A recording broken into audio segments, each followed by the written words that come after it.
Rádio Rio de Janeiro, a emissora da Fraternidade, passa a apresentar Luz na Penumbra, programa que leva ao seu coração a mensagem da doutrina espírita.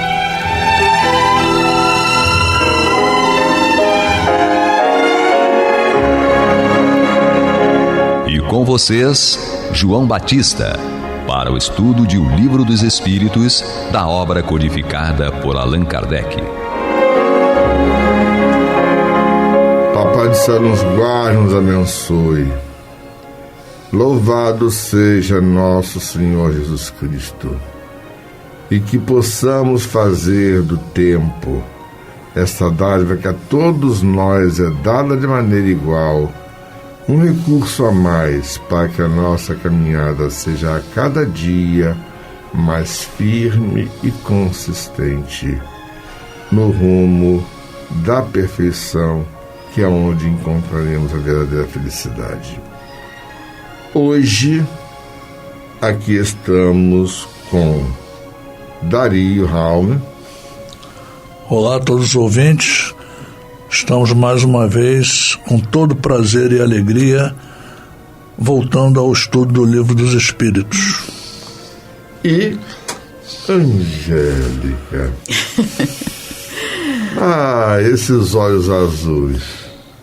Bom, um prazer enorme estar aqui com vocês, dando sequência a esse estudo que é libertador.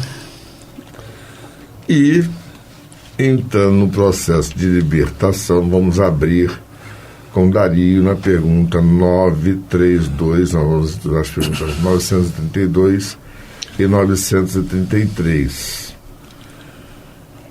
Dario, por que neste mundo a influência dos maus geralmente sobrepuja a dos bons? Os espíritos respondem: por fraqueza dos bons. Os maus são intrigantes e audaciosos. Os bons são tímidos. Quando estes o quiserem, haverão de preponderar. Aquela história, né? A maior influência dos maus se dá devido à ignorância das próprias almas que nela estagiam. Os maus são intrigantes, violentos, caluniadores e encontram prazer em todas as paixões inferiores. Eles são impacientes e não gostam da verdade. Passam a impressão que predominam pelo seu estardalhaço, audácia e ousadia. Os bons, pelo contrário, fazem-se notar por muitos se amarem uns aos outros, mesmo àqueles que os ofendem e caluniam. No entanto, a paciência de Deus é inesgotável, e o trabalho de Jesus não para, no sentido de educar todas as criaturas e instruí-las. Numerosas falanges espirituais trabalham junto aos homens, no sentido de amanhar aos corações empedernidos no mal. Jesus disse um dia: esses homens não são maus, mas apenas ignoram a verdade que liberta. As sementes do bem já foram lançadas no campo dos corações. Basta esperar que elas germinem. Compete ao homem já entendido ajudar na obra do bem. E o Espiritismo veio ao mundo para ajudar a colocar em ordem a casa terrestre, né? Ensinando a todos a amar. O mal, pode-se dizer, na altura da compreensão mais elevada, não existe. Somente o que tem vida eterna é o bem, o equilíbrio, a harmonia universal. Angélicas? É interessante, o mal, ele não existe. O mal, ele é um derivado da ignorância, ou seja, um derivado daquilo que a gente desconhece, da forma como agir, da imaturidade. Então, ele se apresenta de forma equivocada, causando danos, estardalhaços, para adquirir uma falsa autoridade, um falso poder diante do bem. O bem se apresenta de forma tímida, porque ele não tem a necessidade de aparecer escandalosamente. Quem tem coerência, quem tem sabedoria, quem tem certeza das coisas, não precisa provar nada, entende? Não precisa impor, não precisa se fundamentar a sua autoridade na força. O bem, ele simplesmente se expressa na qualidade de amor, na qualidade de construção, edificação, entende? Sabedoria e confiança. Então, eu acho que o estardalhaço vem muito da falta de conhecimento. Com certeza. Nós percebemos que em épocas mais anteriores, lá no passado, as pessoas andavam armadas naturalmente porque temiam umas às outras. E o temor é fruto de quê? De ignorância. Na medida exata em que a humanidade foi se organizando, a necessidade das armas desapareceu. Então nós andamos nas ruas todos os dias desarmados. Há mesmo as pessoas que têm armas e que podem fazer dano a outra pessoa. Nós podemos dizer que são criaturas que têm mais medo do que propriamente agressividade. Agridem porque temem. E aí, um dia, vão chegar lá.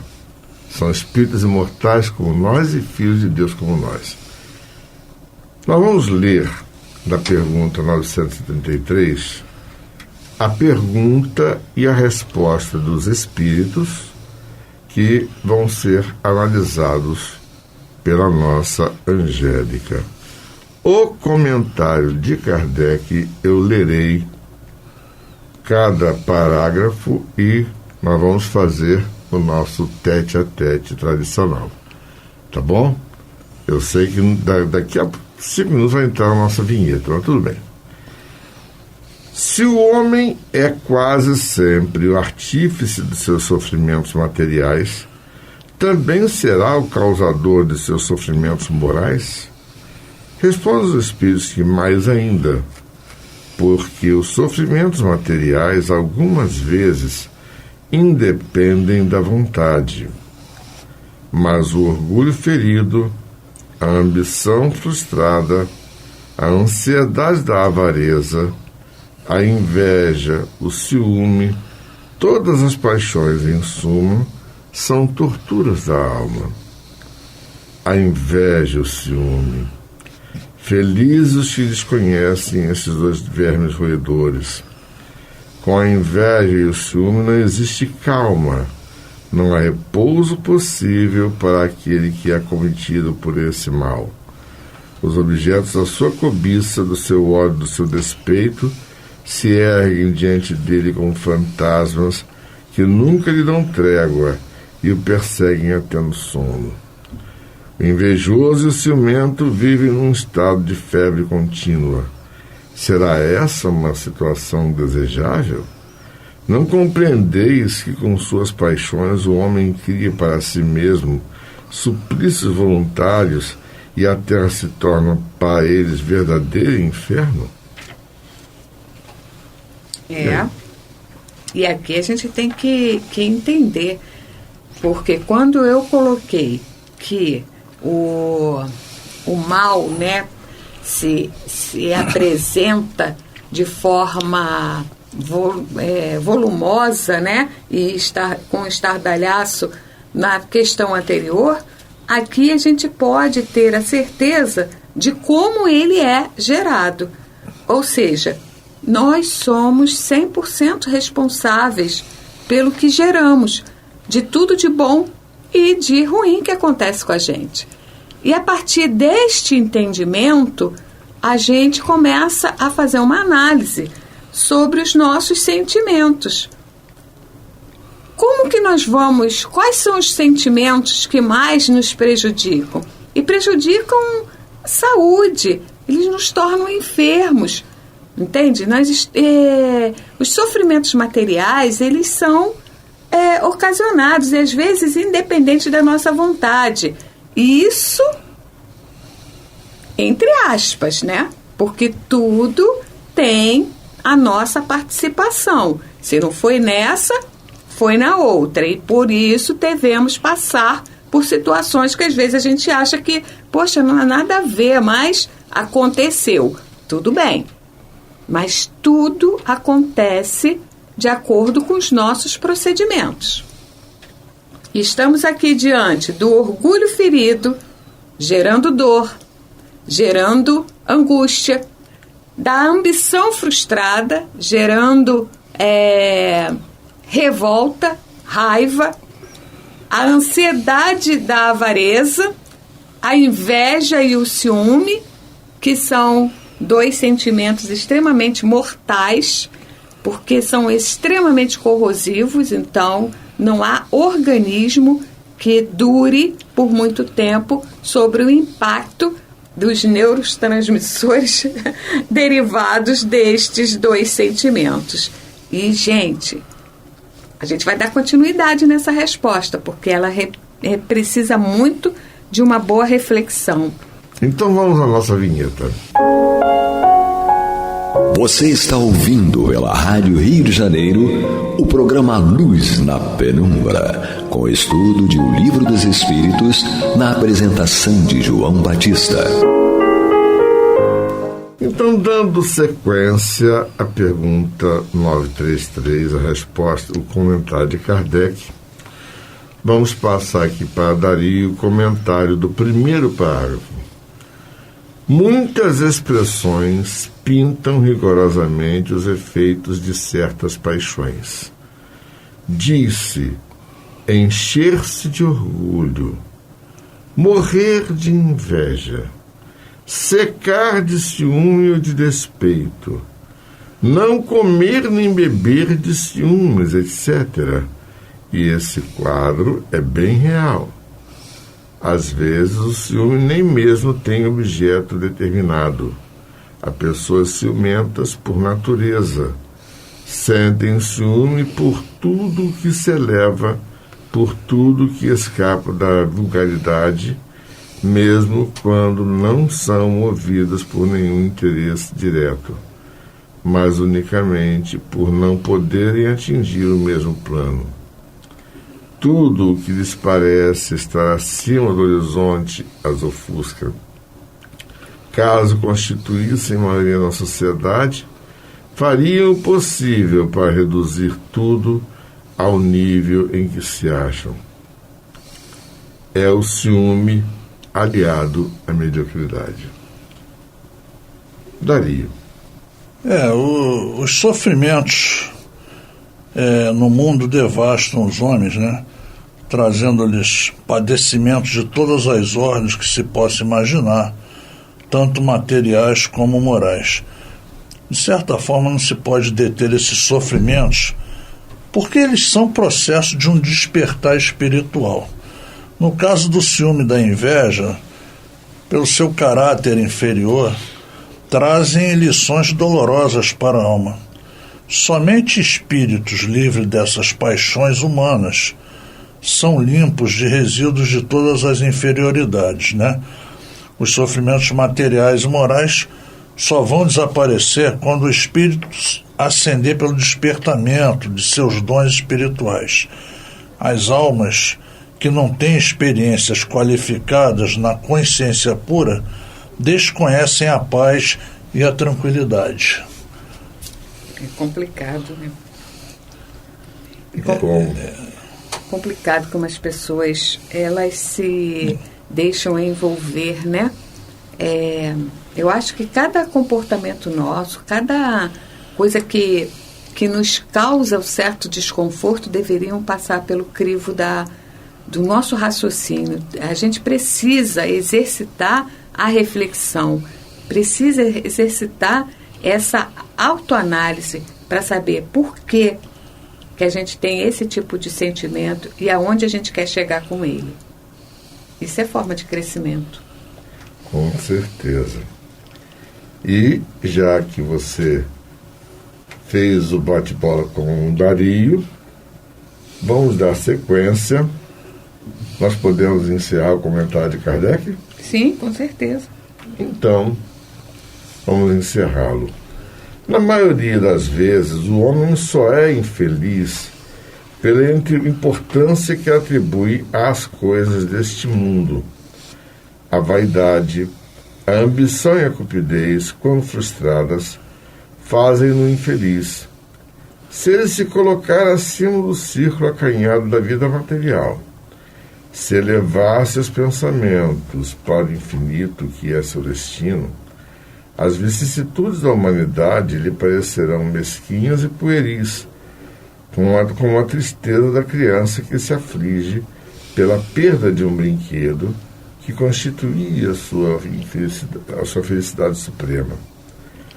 Aquele que só vê felicidade na satisfação do orgulho e dos apetites grosseiros é infeliz quando não pode satisfazê-los, ao passo que aquele que nada pede ao supérfluo é feliz com o que os outros consideram calamidades.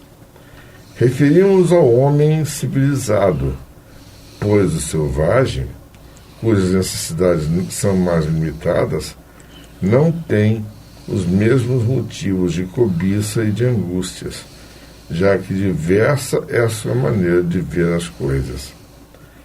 Como civilizado, o homem raciocina sobre a sua infelicidade e a analisa.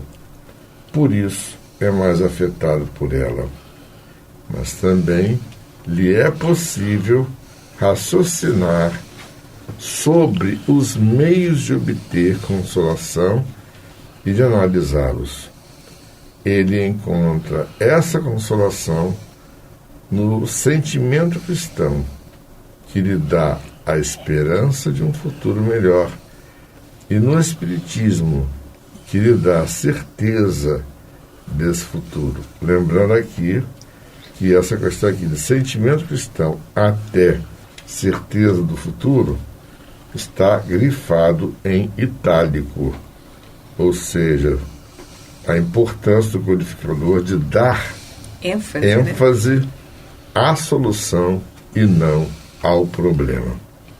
E é interessante porque o que ele coloca aqui, Kardec vê, muitos dos nossos problemas estão ligados ao limite de visão que nós temos. Nós estamos enxergando muito pequeno, nós não conhecemos a nossa imensidão. O porquê, como eu já coloquei em alguns programas anteriores, e a preocupação que nós temos que ter, o porquê de nós estarmos encarnados, qual o objetivo, o que a gente está fazendo aqui. A gente veio para cá para sofrer? A gente veio para cá para passar necessidade? O que a gente está fazendo aqui? Por que tantas pessoas têm do bom e do melhor e outros estão na rua mendigando uma comida? Não tem um lar, um abrigo e tal? Mas por que tudo isso? Que justiça é essa? Então, quando a gente começa a estudar, começa a se esclarecer a respeito da nossa realidade, a gente vai vendo que tudo é um processo e a gente só não enxerga porque a gente tem a nossa visão limitada. Quando a gente começa a abrir, como Jesus mesmo colocou, né? Conhecerás a verdade e a verdade vos libertará, a verdade abrirá um campo maior de visão para vocês. Ou seja, se eu estou no primeiro andar, dentro de um hall, eu tenho uma visão muito limitada do espaço daquele quarteirão. Mas se eu vou para o último andar deste edifício, para o terraço, a minha visão é muito maior. Então, quando a gente alcança o horizonte da eternidade, coisinhas miúdas passam a ser desnecessárias. O que você acha, Dario? Exatamente. A gente tem que notar que essas imperfeições, elas são como fantasmas dentro da gente e à nossa frente, né? E a consciência no Cristo nos pede para expulsá-las, ambientando-nos com amor e a caridade, para que a salvação instale na nossa intimidade o sol da verdade e a luz de Deus no coração. Então nós temos que compreender que há necessidade dos nossos esforços visando a melhora da vida material e moral, pois isso é nosso destino e com certeza nós conseguiremos um dia. Certeza. E está naquela sentença, né, de que todos que acreditam que vivem o Cristo, eles têm a vida eterna. É interessante observar o seguinte: a própria doutrina nos diz que não é fora da religião que não há salvação, é fora da caridade que não há salvação. Nós vamos estar em Cristo e com Ele na medida exata em que a nossa abnegação nos levar em direção ao sofrimento para mitigá-lo. Na medida exata em que nós sairmos de dentro do nosso egoísmo, do nosso orgulho, para aliviar o sofrimento de um semelhante. Então, foi citada a questão daquele que não tem nem o que comer. Sim, se você está confrontado com ele, pode contar, não é à toa. Com certeza. É exatamente, ele veio ao seu encontro por ordem de Jesus, para dizer assim, ó, aquele me estuda. Vai lá, porque ele vai te ajudar, se ele quiser dar testemunho do aprendizado que ele adquiriu. Então, não é à toa que ele disse: aquilo que fizeres aos meus pequeninos será a mim que estareis fazendo. É interessante como o Evangelho nos dá respostas há 2000 anos e nós esquecemos de prestar atenção. E nós temos que sempre ter em mente que todos nós somos instrumentos de Deus. Exatamente. Para o nosso próprio crescimento, um auxiliando ao outro. Né? Essa coisa da caridade, a caridade ela precisa ser melhor compreendida. É lei, gente. Caridade não é, como é que se diz, vaidade, nem aquela coisa bonitinha, não. Caridade é lei de aprendizado. Você só vai aprender o valor da vida quando você enxergar no outro a sua extensão. Ou seja, o seu irmão. Exatamente. A imagem divina que está à sua volta. Exatamente. Me faz lembrar da história de Simonete a respeito do sujeito que encontrou alguém enregelado numa noite muito fria numa cidade do interior de São Paulo. Buscou-se em vários lugares e não conseguiu em lugar nenhum. E no dia seguinte o sujeito foi encontrado naquele mesmo lugar, morto de frio. E aí a fala do Simonete: culpa de quem? De quem não atendeu pelos modos institucionais? Não.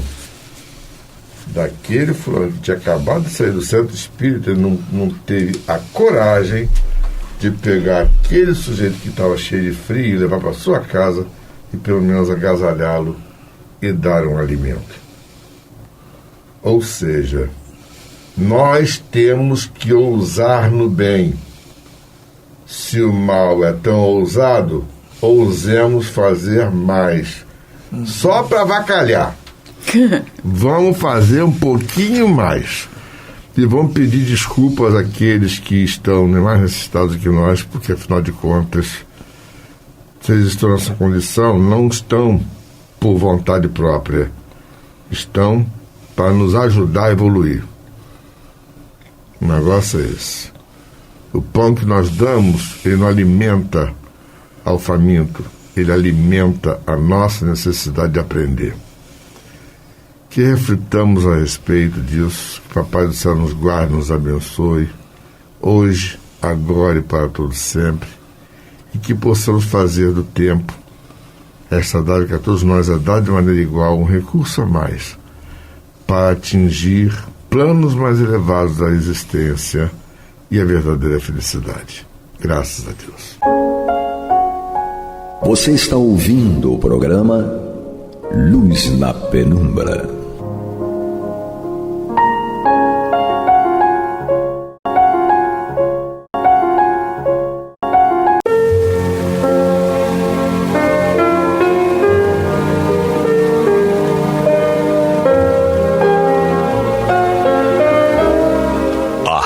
Rio de Janeiro está levando ao seu lar e ao seu coração a mensagem consoladora da doutrina espírita, através do programa Luz na Penumbra.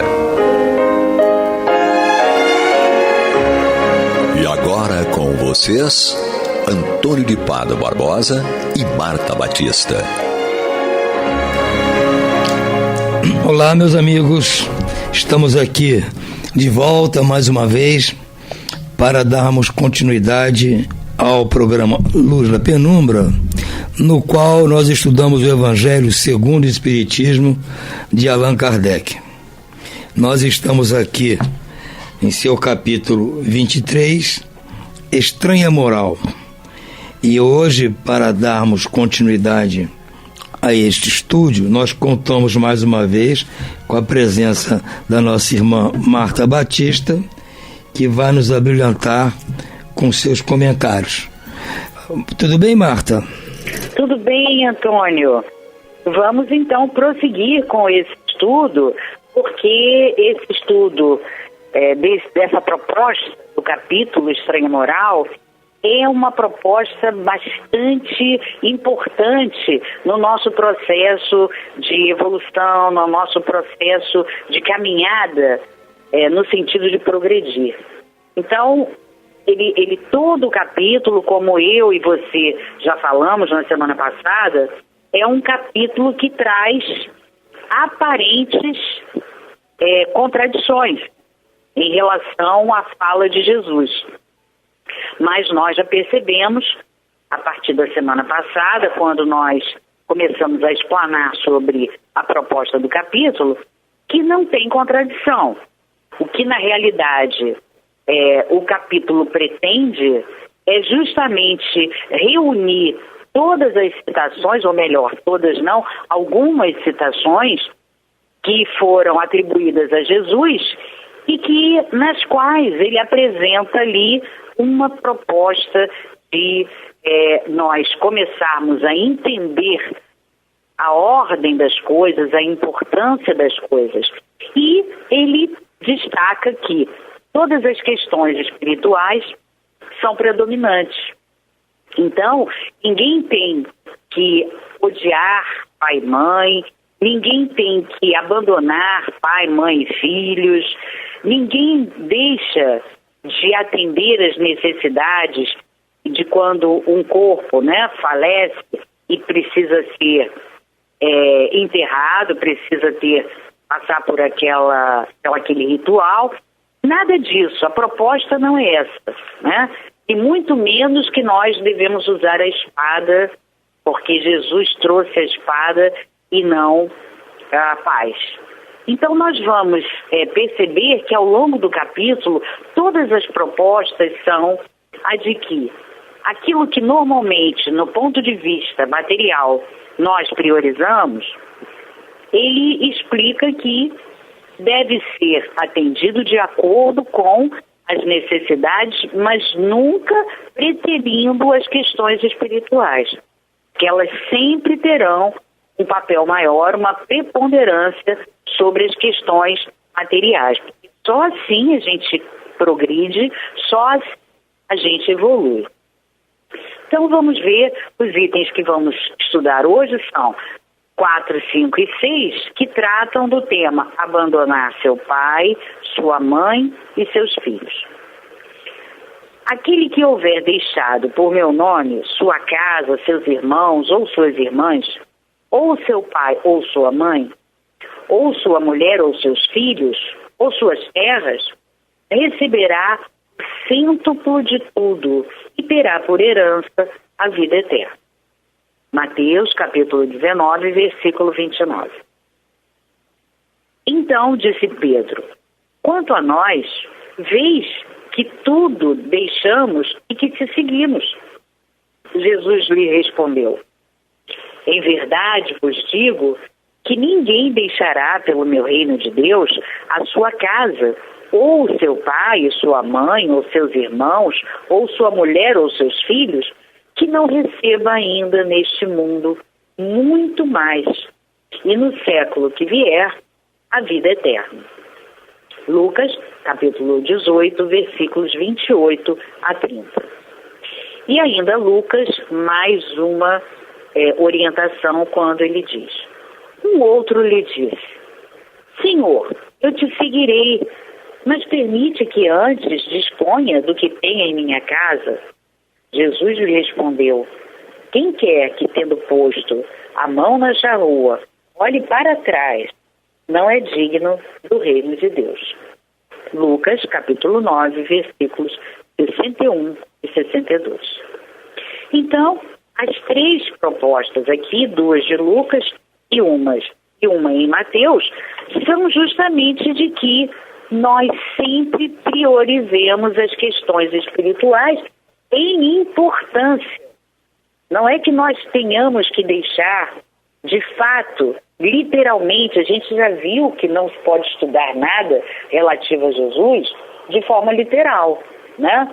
Ao pé da letra, você não vai conseguir entender. Vai parecer que tem uma contradição, que é um paradoxo, mas não é. Então, é sempre priorizar o espiritual em detrimento do material, mas, lógico, realizando todas as suas tarefas.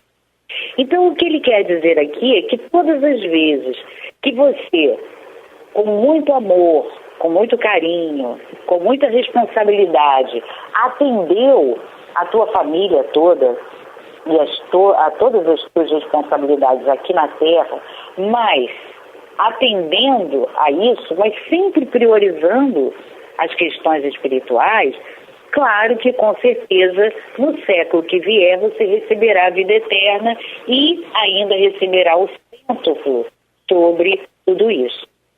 Agora, ele chama a atenção para que a gente entenda a importância das questões espirituais quando ele diz que quando você pega na charrua, ou seja, charrua aí é uma alegoria, uma metáfora da lavoura do Pai, que nada mais é do que o nosso coração, quer dizer, nós trabalharmos o nosso coração para ele ser melhor, para ele ser mais amoroso, mais moralizado. E você, então, depois que você compreende a necessidade de se trabalhar moralmente, espiritualmente, e aí você olha para trás, mas espera aí, eu tenho tanta coisa que resolver, com certeza você não pode. Então ele diz, aquele que pega a charrua e olha para trás, não é digno do reino de Deus. Ou seja, com certeza ele paralisa o processo evolutivo, né? O caminho do progresso. Então é isso que ele quer dizer. E Kardec nos auxilia trazendo algumas reflexões. Ele diz assim: sem discutir as palavras, é preciso procurar compreender o pensamento que era evidentemente este. Os interesses da vida futura prevalecem sobre todos os interesses e todas as considerações humanas, porque ele está de acordo com a essência da doutrina de Jesus, enquanto que a ideia do abandono da família seria sua negação. Então é evidente que quem conhece o Cristo, as suas orientações e tudo que ele propôs e pregou, claro que vai entender que ele jamais poderia propor o abandono da família. Isso seria a negação do seu próprio ensino. Então, ao pé da letra, você não vai conseguir compreender nada que Jesus nos legou. Então, o que ele quer dizer é que nós devemos colocar os interesses da vida futura acima dos interesses e considerações humanos. Quer dizer, nós temos que usar, durante a nossa vivência, a nossa jornada aqui na Terra, o ponto de vista que concilie com a vida futura. Então, nós sabemos, no capítulo 2, nós temos aqui o reino maior deste mundo, nós temos tanto a proposta de vida futura, que Kardec traz para nós, quanto temos a proposta de ponto de vista. E Kardec já inicia esse tema do ponto de vista dizendo que uma ideia clara e uma ideia precisa que você possa vir a fazer da vida futura te dá uma fé inabalável no futuro. E essa fé tem consequências imensas sobre a moralização dos homens. Então, um exemplo bem simples e bem prático, né? Que você, colocando um ponto de vista mais amplo, mais espiritual do que material, nas questões da vida cotidiana, ela vai te dar uma fé enorme, inabalável na vida futura, e isso vai, logicamente, te moralizar. De que maneira? Um exemplo, você tem problemas físicos que encerram limitações, mas você não se conforma, porque você não tem essa perspectiva, não tem um ponto de vista mais amplo de futuro. Então, como você entende vida futura apenas como céu ou inferno, vida única e encerra no céu ou no inferno, você faz qualquer coisa para que essa limitação te impeça de desfrutar das coisas que você julga melhor. Então, a questão do dinheiro também é um exemplo excelente, porque você não se conformando com a falta de dinheiro para realizar coisas que você gostaria de fazer, você então acha que os fins justificam os meios e você parte então para fazer coisas equivocadas. Você passa a ser desonesto, você passa até mesmo a passar a perna em outras pessoas para se dar bem financeiramente e realizar aquilo que você julga que seria a felicidade máxima. Ao passo que, quando você tem uma visão ampla de vida futura, um ponto de vista amplo, ele te dá uma ideia de vida futura com mais assertiva. E você diz, bom, peraí, aquilo que eu não consegui realizar agora, eu posso continuar correto, sendo uma boa pessoa, sendo uma pessoa de bem, e numa próxima existência certamente eu poderei realizar aquilo que não consigo hoje. Então é isso que a vida futura, você tendo um ponto de vista mais amplo, vai te trazer uma ideia de vida futura, com certeza te trará esperança e te trará também essa ideia de felicidade e não te levará a ter uma conduta equivocada. Então, importante que a gente pense sobre isso. E todo esse capítulo vai ser permeado por essas máximas. Você ter uma perspectiva espiritual mais ampla para entender o que ele quer dizer e todos os momentos em que ele citou alguns exemplos em que você deve sempre priorizar as questões do interesse da vida futura, prevalecendo sobre os interesses da vida humana cotidiana. E ele segue dizendo, não temos, aliás, sob nossos olhos, a aplicação dessas máximas no sacrifício dos interesses e da vida, das afeições de família pela pátria? Condena-se um filho por deixar seu pai, sua mãe, seus irmãos, sua mulher, seus filhos, para marchar em defesa do seu país?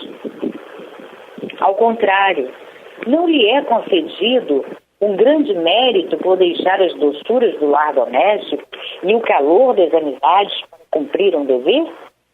Portanto, há deveres que se sobrepõem a outros.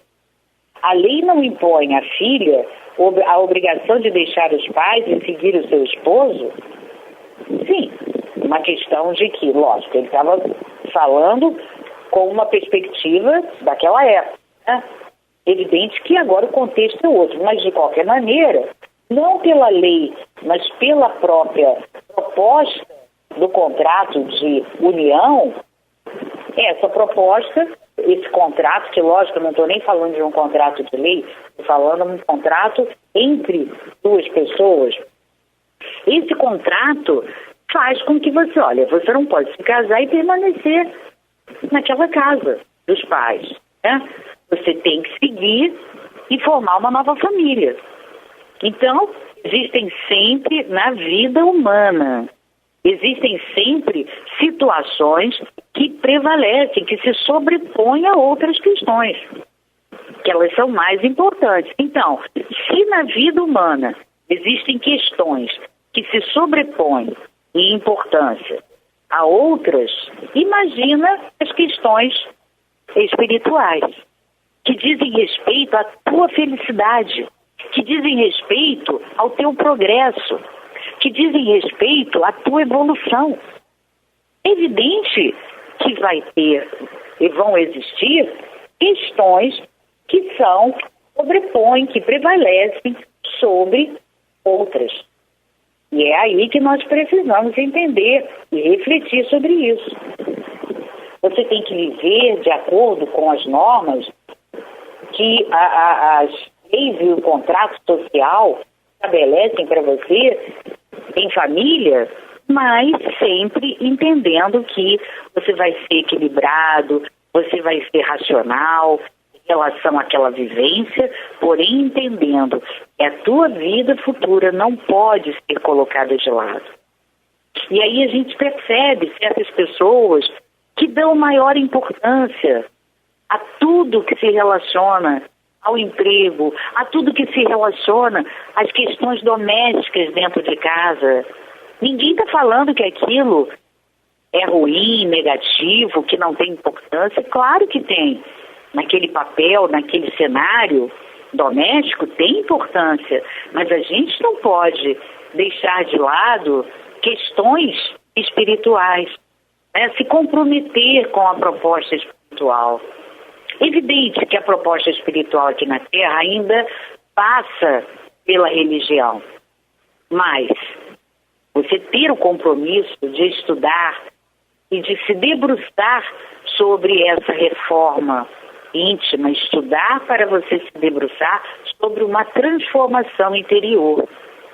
Mas muitos alegam que, mas eu não posso, porque e os deveres que eu tenho aqui dentro de casa? Eu tenho muita coisa para fazer. Não, se você for parar para pensar em tudo que você tem que fazer dentro de uma casa, você com certeza jamais você dormiria, nem faria absolutamente mais nada a não ser limpar a casa. Porque aquilo não tem fim, a gente sabe disso.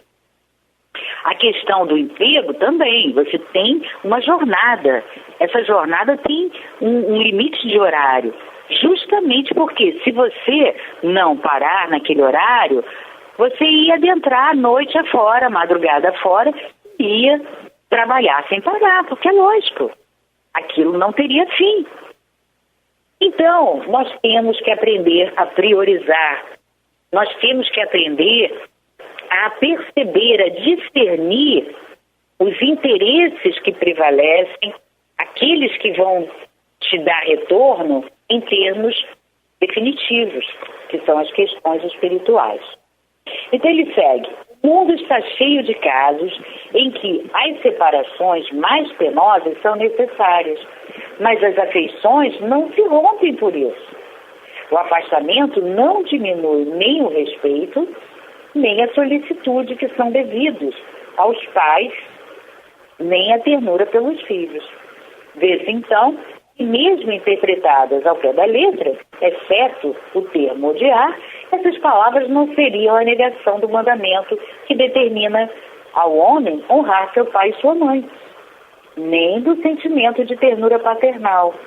Com muito mais razão, isso acontece se as analisamos quanto à sua essência. A finalidade dessas palavras era mostrar de uma forma exagerada, propositalmente, quanto era importante para o homem preocupar-se com a vida futura. Aliás, elas deveriam ser menos chocantes para um povo, para uma época em que, em consequência dos seus costumes, os laços de família eram muito mais frágeis que em uma civilização de moral mais avançada. Esses laços muito fracos entre os povos primitivos fortificaram-se com o desenvolvimento da sensibilidade e do senso moral. A própria separação é necessária ao progresso, tanto entre as famílias quanto entre as raças, pois elas se degeneram se não houver cruzamentos, se não se mesclarem umas com as outras. É uma lei da natureza, tanto no interesse do progresso moral quanto no do físico.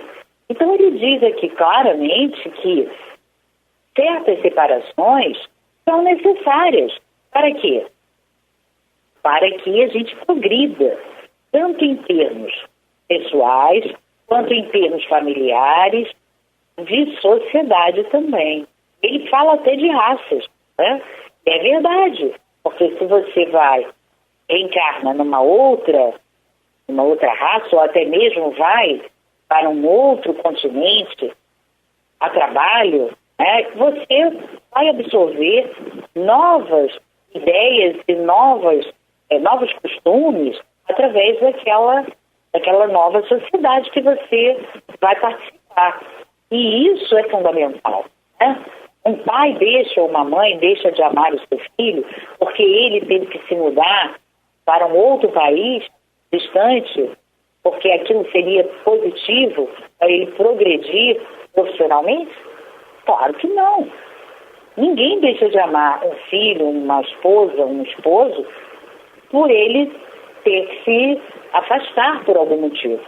Então, as separações são necessárias e nós entendemos que aquilo é para um bem futuro. E é isso que nós temos que começar a entender.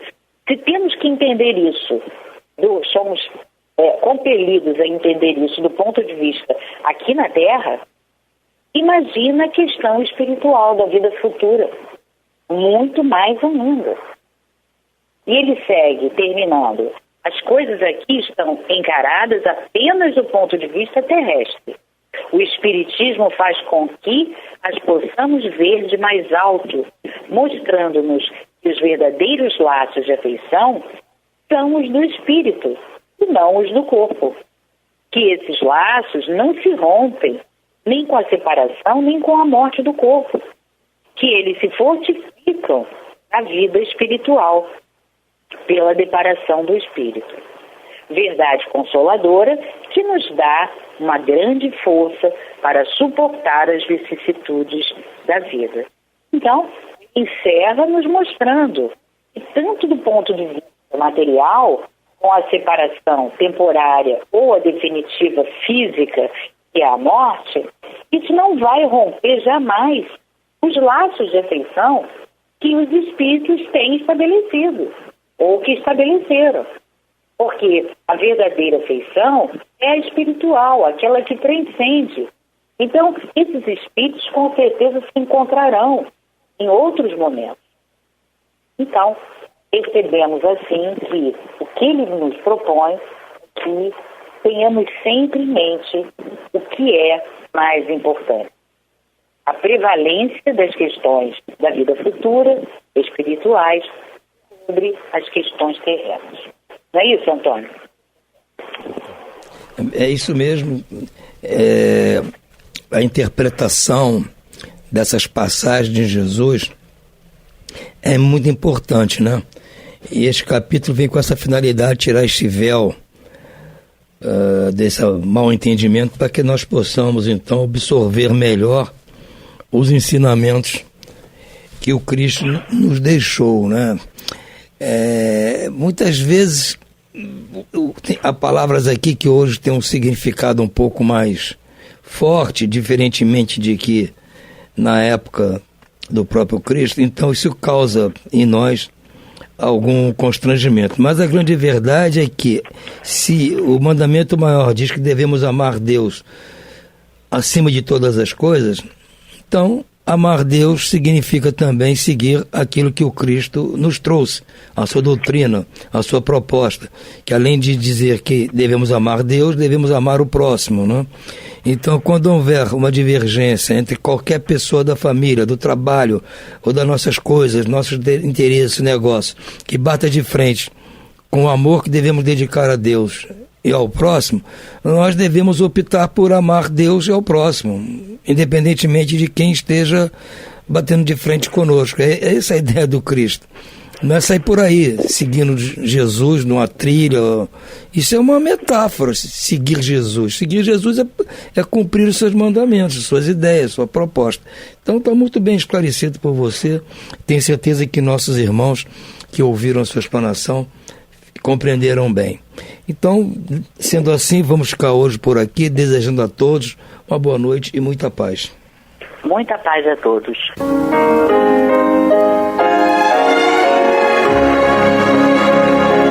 E vamos ouvir agora a prece de encerramento de nosso programa, na voz de Geraldo de Aquino. Jesus, dá-nos coragem para a luta, piedade para os insultos e misericórdia para as injustiças e ingratidões.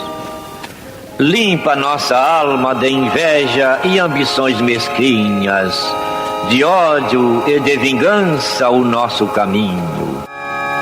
Que assim seja.